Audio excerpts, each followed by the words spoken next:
সংস্কার বিএনপি মানে, বিএনপি কোনো কুসংস্কার মানে না।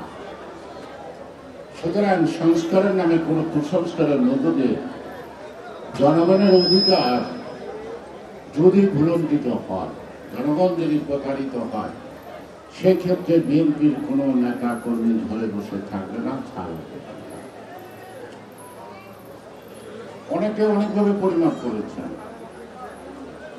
কতটি রাজনৈতিক দল আছে আমি বলে বলতে পারবো না, নির্বাচন কমিশনও বলতে পারবে কিনা তাও জানি না।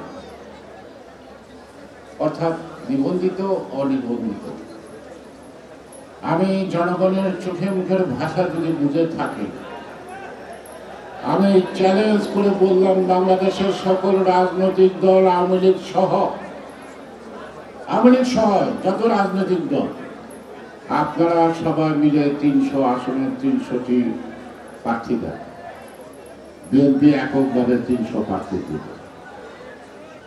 দেখেন কয়টা ভাইকে জোটে, কয়টা ভাইকে জোটে দেখেন। কিন্তু কথা বলেন বড় লম্বা লম্বা।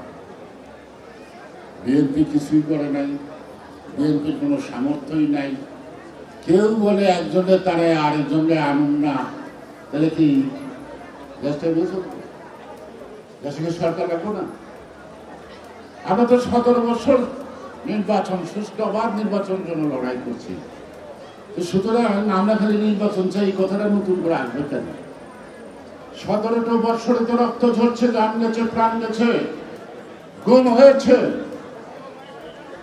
সন্তান হারা মায়ের চোখের জল দেখেছে, পিঠে হারা ছোট ছোট শিশুদের চোখের জল দেখা হয়েছে।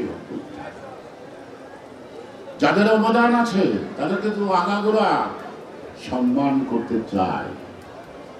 যদি সম্মান না রাখতে পারেন, সেটা তো আমাদের কিছু বলার নাই। আমি কেন বলি, আমরা বলতে পারি না? সবকিছুতে আমি করছি, সবকিছুতে আমার এটা, সবকিছুতে আমার ওইটা, কেন বলতে পারি না? এটা আমাদের দেশটা, আমাদের সমস্যা, আমাদের সমাধান আমাদেরকেই করতে হবে। আমি একা একা, তুমি একা একা, কেউ কিছু না। এতদিন কেউ সন্দেহ ছিল, এখন কোনো সন্দেহ নাই। সবাই মিলে যখন বিএনপির পিছনে লাগছে, ওরা কনফার্ম যে আগামী দিন বিএনপি বিপুল ভোটের ব্যবধানের এই কারণেই ওরা নির্বাচন নয়।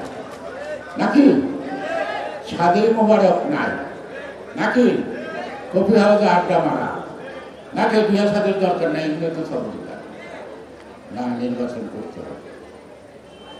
নির্বাচন আটকানোর শক্তি কারো হাতে নাই। যদি আমরা নাম যারা বলে 16 বছর আমরা কিছু করতে পারি নাই, তাদেরকে বলবো আমরা এখন 16 দিনে তাদেরকে দিতে পারি।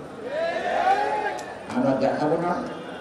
একজন ভদ্রলোক মানুষ ওয়াদা করছে, আমরা তার ওয়াদা সে পূরণ করবে, যথাসময়ে নির্বাচন দিবে, এই প্রত্যাশা নিয়ে আমরা ধৈর্য ধরে রাখছি। মাঝে মাঝে নিয়ে চলে আসছে, তাই না? যদি যুদ্ধ লাগে যায়, যুদ্ধ যাওয়ার সময় আর নতুন করে প্রস্তুত হতে না।